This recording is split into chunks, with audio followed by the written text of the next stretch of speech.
Sejam bem-vindos à aula de hoje, Serviço do Vinho. Uma forma de melhor apreciar o vinho é seguir alguns rituais e regras básicas de temperatura, taças adequadas, local onde se está degustando esse vinho. Embora muitas vezes a gente não tenha acesso a toda essa estrutura. Nem todo mundo tem uma adega climatizada, ou um balde de gelo à disposição, ou inclusive uma geladeira muito eficiente. Isso não te impede de certa forma, continuar apreciando a bebida, adaptando essas formas de servir o vinho conforme as tuas condições. As taças. Que taças são apropriadas para a degustação de vinhos? Em geral, nós utilizamos taças produzidas a partir de cristal. Cristal é um material poroso. Isso faz com que, na degustação, quando nós agitamos a taça de vinho para volatilizar os aromas, por exemplo, o vinho em contato com a porosidade do cristal volatiliza muito mais esses aromas. Então, isso faz com que eles fiquem mais nítidos e mais facilmente perceptíveis.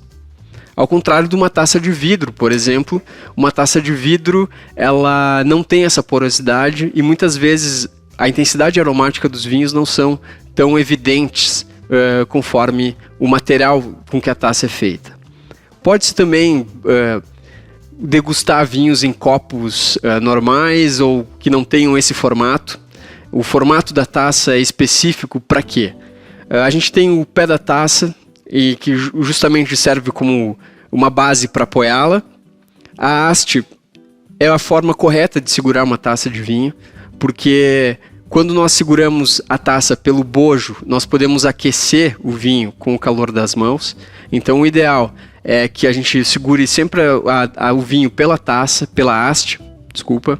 Então são esses três fatores que compõem o formato da taça, que tem um porquê disso ocorrer, e o material do que ela é feito. Nada impede que um vinho seja bebido ou apreciado, talvez a apreciação não seja tão completa, se for um copo normal que só tenha bojo, porque eu estarei aquecendo o vinho com as mãos, a temperatura, à medida que a temperatura do vinho vai elevando, alguns compostos voláteis mais pesados, eles são liberados antes, como por exemplo o álcool. Então, quando eu degusto um vinho a uma temperatura não tão adequada, com uma taça não tão adequada, eu vou ter um vinho que tem muito... A gente vai degustar um vinho que tem muito aroma de álcool, por exemplo. Não quer dizer que o vinho é ruim, talvez queira dizer que esse vinho não está na temperatura adequada e não está sendo degustado numa taça adequada. Então, isso são fatores importantes para serem observados quando a gente quer apreciar de fato a bebida. Outra forma interessante do formato das taças é que elas respeitam tamanhos diferentes conforme o tipo de vinho. Geralmente vinhos brancos são servidos em taças menores. Vinhos tintos são servidos em taças maiores. Taças menores, obviamente, a quantidade servida é menor. Então, o vinho não esfria, não esquenta tão rápido. Então, é comum que doses menores sejam servidas em taças menores, a temperatura se mantenha. Por isso, taças espumantes são muito pequenas, cabe pouco líquido aqui dentro e elas são direcionadas totalmente, o bocal da taça, para o nariz. Então, o gás se forma a gente consegue visualizar muito melhor a formação de borbulhas, ao mesmo tempo em que aromas são direcionados diretamente para o nosso nariz, justamente pelo formato da taça. A temperatura em que os vinhos são servidos também é muito importante. Vinhos espumantes são vinhos que precisam ser servidos gelados, em torno de 4 a 6 graus centígrados, justamente porque o gás carbônico ele é dissipado, ele é liberado de uma forma muito rápida conforme a temperatura aumenta. Então, a gente consegue preservar o gás carbônico a temperaturas baixas, ao mesmo tempo preserva a questão visual, o aspecto visual, a formação de borbulhas e quando servido numa taça adequada, como essa, por exemplo, a gente vai conseguir sentir todos os aromas do espumante por conta do formato da taça. Vinhos brancos são servidos a uma temperatura mais amena do que os vinhos espumantes, em torno de 10 a 12 graus. Se servidos muito gelados, a temperatura muito baixa pode anestesiar nossas papilas gustativas. Então, a acidez, dulçor, isso vai ficar... A percepção desses atributos fica prejudicada por conta da temperatura muito baixa. Vinhos tintos podem ser servidos entre 15 e 18 graus. 18 é uma temperatura ambiente. Ambiente, o que a gente encontra na literatura sobre vinhos, quando se diz isso, que pode ser servido a temperatura ambiente, é uma temperatura ambiente europeia. Então, no Brasil, em geral, 15 a 18 graus é um vinho que merece alguns minutos de resfriamento antes de ser servido. Os vinhos tintos têm compostos aromáticos, principalmente muito pesados. À medida que a temperatura vai aumentando, um deles, que é o mais preponderante no vinho, que é o álcool, aparece. Então, um vinho tinto degustado a uma temperatura entre 20 e 25 graus, geralmente são vinhos que a gente consegue perceber somente o álcool, a gente não percebe outros compostos aromáticos que são muito importantes. Então, a temperatura do vinho ela é muito importante para fazer com que a apreciação do produto seja completa. A ordem em que os vinhos são degustados. Nós podemos simplesmente estar numa situação de casual ou informal com amigos, em que muitas vezes a ordem em que a gente vai servir os vinhos não é tão importante. Eventualmente a gente pode participar de uma degustação profissional, e que aí sim a ordem em que os vinhos são servidos é muito importante. Vinhos leves e secos são servidos primeiro. Vinhos encorpados, depois. Vinhos doces são servidos por último. A mesma forma em que acontece na gastronomia. Sobremesa geralmente é doce e vem por último. O açúcar satura as papilas gustativas. Também a quantidade de vinho que nós bebemos satura. Então, entre um vinho e outro, é ideal para limpar as papilas gustativas, tomar água ou comer um pão ou algo neutro que vai fazer com que o paladar se renove a cada amostra. Então, o serviço do vinho começa com vinhos brancos, secos, parte para ou vinhos brancos ou rosés secos, depois vinhos tintos leves, médios, até vinhos tintos mais encorpados, sempre secos, espumantes. Aí, nos espumantes, sempre preconizar aquela ordem da graduação residual de açúcar, do Nature, Extra Brut, Brut, Demi-Sec, chegando aos vinhos suaves, doces, moscatéis, e por fim vinhos licorosos, fortificados, vinhos mais alcoólicos e adocicados.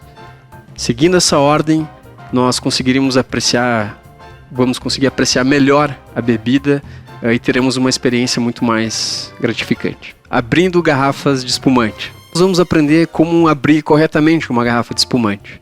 Embora pareça um ato bastante simples, o fato de abrir corretamente pode preservar o produto.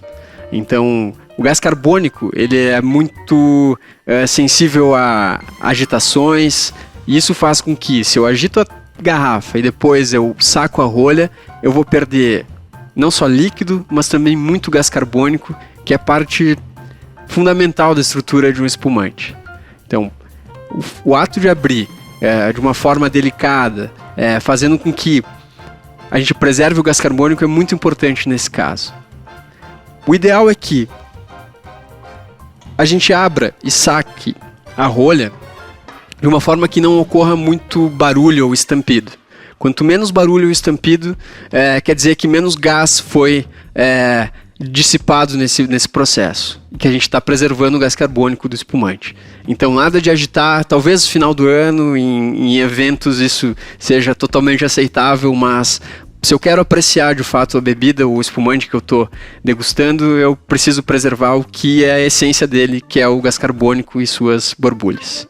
Agora a gente vai tentar demonstrar para vocês qual é a forma correta de se abrir um espumante.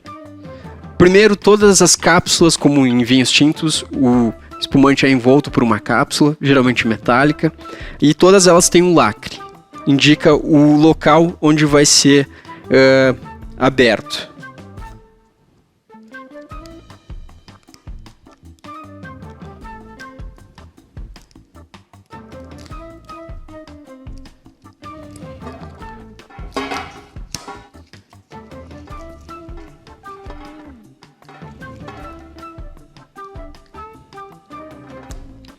Então, tirei a cápsula, tirei o lacre.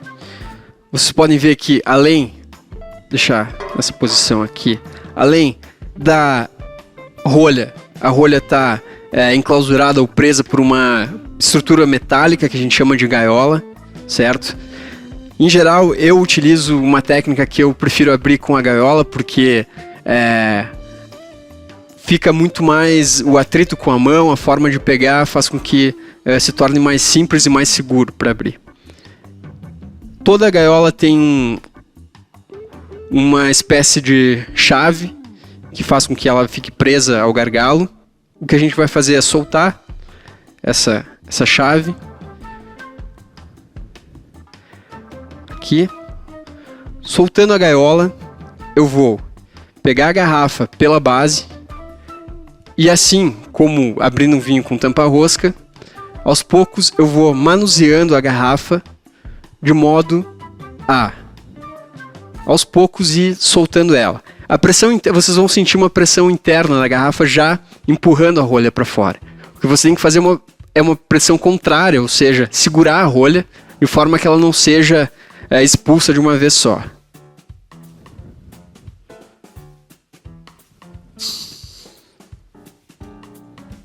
Então, vocês ouviram um pequeno chiado, pouco gás, a rolha está inteira aqui, e agora, só servir.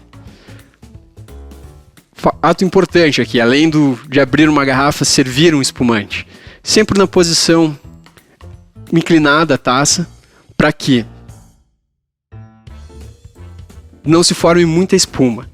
Então, com calma, sempre preservando o gás carbônico.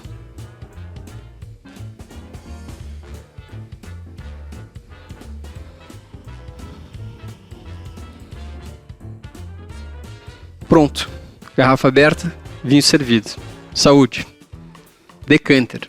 Vamos aprender para que serve o decanter, como se utiliza um decanter e quando se utiliza o decanter. O decanter é essa ferramenta aqui. Geralmente é produzida a partir de cristal, então um vidro cristal, e o propósito essencial do decanter ou decantador, como o próprio nome já diz, é decantar os sólidos que eventualmente possam estar em suspensão dos vinhos. É natural no processo de envelhecimento dos vinhos que algumas moléculas de cor, alguns cristais se formem e isso precipita de forma sólida. Então o decanter funciona passando da garrafa para esse recipiente como uma forma de separar esses sólidos do que é líquido. Basicamente, esse é o propósito inicial do decanter. Em um segundo momento, a gente pode pensar em utilizar um decanter para fazer com que os aromas de vinhos que são guardados há muito tempo voltem à vida de alguma forma. Quando a gente passa o vinho para o decanter, acontece uma certa turbulência, uma aeração que provoca reações químicas no vinho que fazem com que aromas volatilizem. Isso é muito importante para vinhos que ficam guardados por muito tempo e que estão em ambientes reduzidos. Um ambiente reduzido é um ambiente que não tem, tem falta de oxigênio, não é oxidado, ele é reduzido. Então um vinho, por exemplo, esse vinho tem 12 anos de idade. É um vinho que está na garrafa há muito tempo, em um ambiente reduzido, sem a presença de oxigênio. Provavelmente muitos sólidos tenham precipitado ao longo do tempo de envelhecimento dele. E o que nós vamos fazer é utilizar o decanter para que a gente consiga separar os sólidos e fazer com que os aromas volatilizem e retornem à vida de certa forma. Então a intenção é justamente provocar uma turbulência. Não precisa ser tão delicado ao servir ou versar o vinho no decanter. Então a intenção justamente é aerar.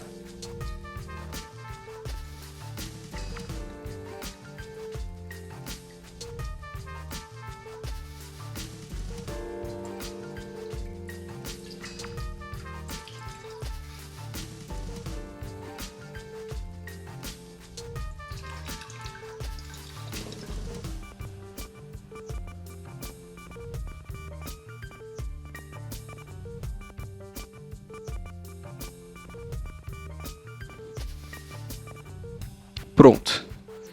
Aqui talvez não seja possível ver, mas tem alguns cristais e sólidos no fundo da garrafa, sinal de que é um vinho que está um longo tempo armazenado na garrafa, o processo de envelhecimento ocorreu. Então, os aromas, obviamente, vocês não conseguem sentir, mas já deu para perceber uma diferença enorme do que estava na garrafa e agora no decanter. Basicamente, o propósito dele está feito. Então, quando eu utilizo um decanter, quando eu tenho um vinho de guarda, um vinho antigo, guardado há muito tempo, quando eu digo há muito tempo, é um vinho com talvez 10 anos, vinhos tintos de preferência, vinhos brancos, eles são muito sensíveis à oxidação, então se utiliza para vinhos tintos, secos, encorpados e que estão guardados há muito tempo. E quanto tempo eu deixo o vinho no decanter? O ideal é que, a partir de que se abra a garrafa, a gente vai degustando e acompanhando a evolução do vinho aos poucos. Os aromas vão oxidar, vão volatilizar, vão retornar à vida. E em alguns casos, em poucos minutos, eles já perdem intensidade e vão desaparecendo. Em outros casos, esse vinho vai mudando os aromas enquanto tem contato com ar, enquanto está no decanter, e isso é benéfico. A cada 15 minutos eu posso acompanhar a evolução do vinho, versando uma amostra, agitando a taça, sentindo os aromas e acompanhando a evolução da aromática desse vinho. Então, uma regra específica não tem, vai variar de vinho para vinho, e eu posso servir direto do decanter na taça. Então, isso, a partir do momento que eu coloco o vinho no decanter, ele passa a ser a minha garrafa e eu vou servir a partir do decanter na taça. Rolha e tampa-rosca. Vamos aprender qual é a diferença entre rolha e tampa-rosca, para que servem e como a gente faz para abrir uma garrafa, tanto com rolha quanto com tampa-rosca. A rolha é feita de cortiça natural, que é extraída da casca de uma espécie de carvalho chamada sobreiro. Cerca de 90% das rolhas do mundo provém de Portugal. Alguns outros países, como Espanha, até no sul da Itália, também produzem cortiça para rolhas, porém uma quantidade muito menor. Essas rolhas são beneficiadas e elas podem ser classificadas de diferentes tipos, com um único intuito e um único propósito: é vedar uma garrafa de vinho. Obviamente, como é uma casca de uma árvore e é um material poroso, ao longo do tempo, esse material pode ressecar e fazer com que o oxigênio ocorra uma troca gasosa entre o vinho, a garrafa e o ambiente, geralmente o oxigênio. Então, a rolha ressecada permite a entrada de oxigênio, que faz com que o vinho oxide ao longo do tempo. Apesar de ser apenas um vedante, ela também influencia dessa forma a guarda ou o armazenamento de uma garrafa de vinho. Já a tampa-rosca não. A tampa-rosca é feita de um material sintético, um material metálico muitas vezes, que não tem influência nenhuma sobre o sabor e o gosto do vinho, e que as garrafas, por exemplo, podem ser armazenadas em pé. Uma grande diferença entre o jeito como a gente armazena uma garrafa que está tampada com rolha ou veda-rosca é a posição que nós devemos manter ela. As garrafas vedadas com rolha, em geral, ficam numa posição horizontal. Isso porque o vinho fica sempre em contato com a rolha. Isso umidifica a rolha, torna ela sempre hidratada, evita o ressecamento e evita a oxidação do vinho. Já vinhos vedados com tampa-rosca, eles não precisam ficar na posição horizontal. Eles podem ser armazenados na posição vertical. Quanto à guarda, tanto os vinhos vedados com tampa-rosca quanto com rolha, eles possuem um potencial de guarda bastante elevado. É muito comum encontrarmos a tampa-rosca em vinhos para consumo imediato, embora já se tenha evoluído por uma questão até de romper um pouco com a tradição, utilizar a tampa-rosca para vinhos tintos de guarda, por exemplo. Isso já pode ser encontrado em alguns países, embora não seja muito comum. Ainda a questão da rolha está muito arraigada a uma questão cultural e a um ritual do serviço do vinho. Agora a gente vai abrir uma garrafa vedada com rolha. É importante que a gente, obviamente, para abrir uma garrafa vedada com rolha, nós necessitamos de um saca-rolha. Esse saca-rolha é um clássico saca-rolha 2 estágios. Eu vou explicar o porquê ele se chama 2 estágios. E para abrir uma garrafa de vinho, a gente segue alguns passos. Primeiro, geralmente o gargalo da garrafa ele é envolto por uma cápsula. Essa cápsula pode ser... geralmente ela é composta por um material vinílico, metálico, até cera, por exemplo, pode ser utilizada. Nós utilizamos essa parte que possui uma serra do saca-rolha para cortar essa cápsula. Então nós vamos cortar logo abaixo do gargalo, pressionando o gargalo e girando a garrafa.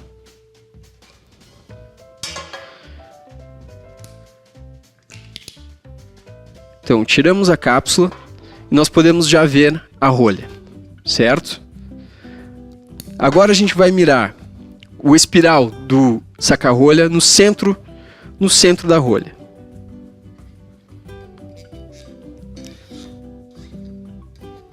Giramos até chegar no último estágio, onde o espiral desapareceu. E agora nós vamos utilizar os dois estágios desse saca-rolha. Esse é o primeiro estágio, em que nós apoiamos o saca-rolha e puxamos. E esse é o segundo estágio.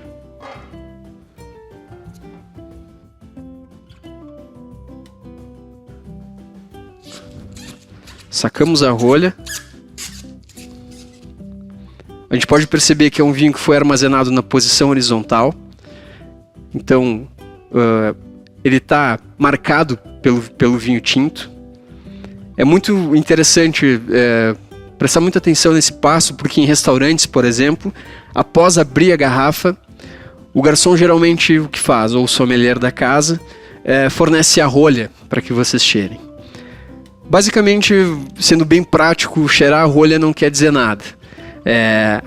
Cheirar a rolha é um ato, muitas vezes, em degustações muito profissionais, ou quando a gente quer fazer um controle de qualidade de rolhas, isso é importante. A gente consegue identificar defeitos de contaminação através do aroma da rolha. Mas para o consumidor, o que importa mesmo é degustar o vinho. Então, se oferecerem a rolha para vocês cheirarem, digam sempre: obrigado, mas eu prefiro degustar uma amostra do vinho para saber se ele está ok com aquilo que eu pedi. Bom, aberto o vinho com a rolha, vamos deixar de lado aqui.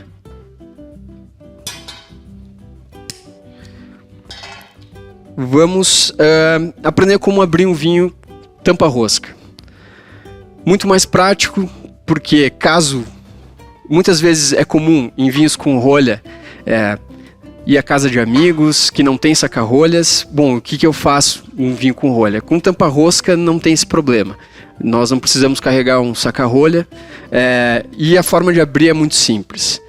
A gente agarra toda a parte da cápsula e somente gira a parte interna. Ouviu o estalo e o vinho está aberto.